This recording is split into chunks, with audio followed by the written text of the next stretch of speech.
నా యొక్క సర్వస్యాన్ని నీకు సమర్పిస్తున్నాను, నా కోసం కోరడానికి ఏమీ లేదు, లోకం కోసం ఒక వరం అర్థిస్తున్నానని చెప్పి అడిగాడు అనమాట.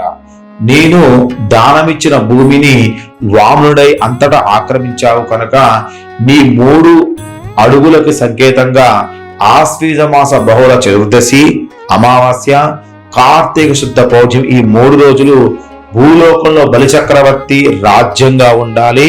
నా రాజ్యంలో దీపదానం, దీప పూజ చేసే ఇంట్లో లక్ష్మీదేవి శాశ్వతంగా ఉండే విధంగా వరం ఇవ్వాలని చెప్పి బలిచక్రవర్తి అడుగుతారన్నమాట.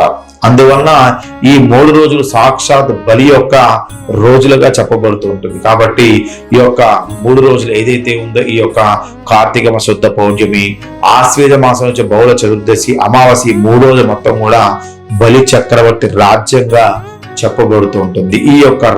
ఈ రోజులలో దీపదానాలు, దీప పూజ చేసినట్టయితే అష్టైశ్వర్యాలు కలుగుతాయి, శ్రీ మహావిష్ణువే తదాస్తని చెప్పి వరమిచ్చాడనమాట. అలా ప్రతి ఇంటి అందు మనకి దీపావళి రోజు కానీ ఈ యొక్క దీపాలు, సంబరాలు, సంతోషం చూసి మనము రాజ్యంలో ప్రజలంతా సంతోషంగా ఉన్నామని భావించి బలి చక్రవర్తి పాతాళానికి వెళ్ళిపోతాడు అనమాట. ఇది సాక్షాత్తు ఆ యొక్క మహావిష్ణువు ఇచ్చిన వరం అన్నమాట. కాబట్టి దీన్ని మనము బలి పౌర్ణమి అని అంటుంటారు. కాబట్టి బలి పౌర్ణమి రోజు ఎవరైతే దీపదానం గాని దీపాలు గాని వెలిగిస్తారో ఆ శ్రీ మహావిష్ణు అనుగ్రహం, బలి చక్రవర్తి అనుగ్రహం కూడా మనం పొందడానికి అవకాశం ఉంది. దీనిని మనము బలి పౌర్ణమిగా చెప్పబడుతూ ఉంటుంది.